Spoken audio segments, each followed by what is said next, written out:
Hello, my name is Fred Leticia de Itulam, and my problem today will be centered on limited recreational and creative outlets for urban youth. Social Work 643, Dr. Sinclair. Limited recreational and creative outlets refer to insufficient availability of safe physical spaces and organized programs where urban youth can engage in constructive leisure activities, including sports, arts, music, and dance. This problem is operationally defined by A. Density and proximity of recreational centers and parks per capita in urban neighborhoods. B. Availability and affordability of organized programs. C. Quality and maintenance of existing facilities. And D. Barriers to access, including cost, transportation, and safety concerns. Urban youth are defined as individuals aged 10 to 18 residing in metropolitan areas with a focus on low-income and marginalized communities. At the national level, only 54% of children ages 6 to 17 participated in organized sports in 2020, revealing that nearly half of American youth lack access to basic recreational programming. Only 50% of children and 10% of adolescents meet national physical activity guidelines.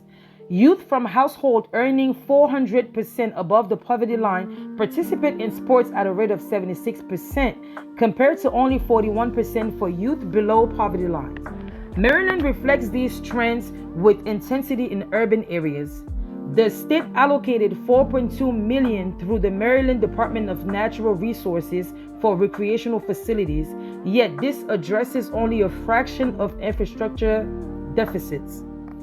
Baltimore City exemplifies the severity of this problem. The city's recreation system suffered from decades of underfunding, resulting in the closure of recreation centers and the end of programs. Between 2014 and 2021, the city averaged only $18.7 million annually for capital projects related to recreation. Mayor Brandon Scott committed $120 million to revitalize recreational spaces in 2022, including $41 million from American Rescue Plan Act funding. Race and ethnicity are primary determinants. Black youth are more likely to grow up in sports deserts with low access to organized activities. Between 2019 and 2023, the participation of Black youth in sports declined by 2.5 percentage points, while the participation of white youth increased by 0.7 percentage points. In Baltimore, disparities in access to recreation follow clear economic and racial lines. Latino youth face similar barriers. In California, only 24% of Latino youth played sports 4 times weekly, half the rate of white youths. Gender differences reveal that boys participate at a rate of 56.1%, while girls participate at a rate of 52%. However, girls face specific safety concerns and require well-maintained facilities close to home. Family income is the most potent predictor of access. In Kansas City, low-income children were 3 times less likely to play on traveling teams than high-income children. Youth confinement in facilities dropped 70% between 2000 and 2023, from 108,800 to 27,600 youth. Yet, community recreational infrastructure has not grown accordingly.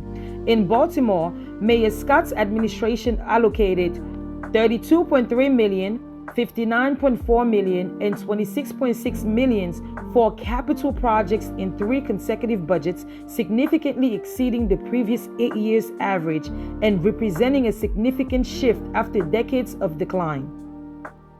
I will now elaborate on long-term goals, short-term objectives, and intervention plans. Goal number 1. Increase physical access to safe recreational facilities. Youth should identify and map 3 accessible recreational spaces. Plan for hip-hop-based community mapping sessions with graffiti art workshops and multimedia presentation. Youth should also participate in 2 recreational programs weekly with 80% attendance. Plan for transportation support systems and peer mentorship using the each one, teach one approach. Goal number 2, develop creative self-expression and artistic skills. Youth can create one original artistic workshop, expressing personal experiences. Plan for weekly hip-hop writing workshops with lyric composition and spoken words, monthly showcase events. Youth can also demonstrate a 20% increase in self-esteem scores. Plan for individual creative development plans with monthly check-ins and digital portfolios. Goal number 3, build positive cultural identity and community connection. Youth should articulate 3 positive aspects of cultural identity. Plan for culturally focused discussions on hip-hop's roots where guest artists can share stories of resilience. Youth should also participate in one community service or advocacy project. Plan for youth-led beautification projects using street arts to transform neglected spaces. Goal number 4, reduce risk behaviors and improve behavioral health. Youth can identify and practice 3 healthy coping strategies. Plan for therapeutic writing exercises, processing trauma through hip-hop therapy, mindfulness using rhythm and beat making. Youth should also report a 40% reduction in risk behaviors. Plan for individual counseling using hip-hop therapy, exploring choices through narratives and music. Goal number 5, enhance academic engagement and future orientation. Youth should improve school attendance by 25%. Plan for incentive system linking program participation to school attendance, academic support integrated into programming. Youth should also articulate 2 careers or educational goals. Plan for career pathways exposures through field trips and mentorship from creative industry professionals. This interventional plan centers on hip-hop culture as a therapeutic approach for engaging urban youth.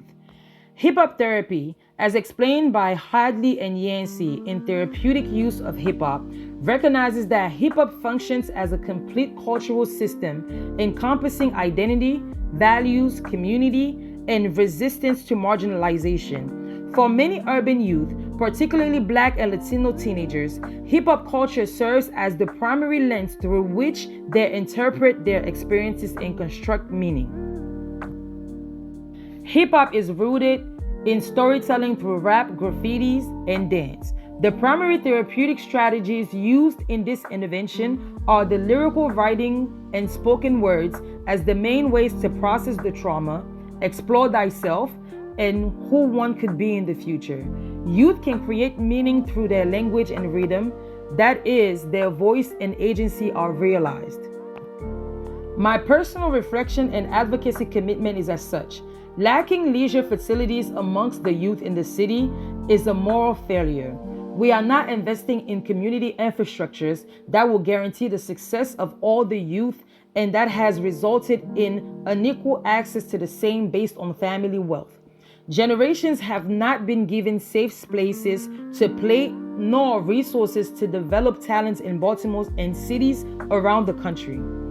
This is an issue I am bound to deal with at various levels. On the direct practice level, I will develop programs that will offer regular access to quality-free or low-cost and culturally responsive recreation. At the organization level, I would advocate the importance of considering youth recreation as a necessity that would avoid expensive services in the future. At the policy level, I would encourage long-term investments and will ensure the youth are heard. I will form cross-sector coalitions at the community level. All youth are to be happy, creative, and healthy, no matter the zip code. Hip-hop was created out of poverty and turned into wealth. The same strength is present in all the young people I work with. Upon investing in youth recreation, we are investing in communities and futures.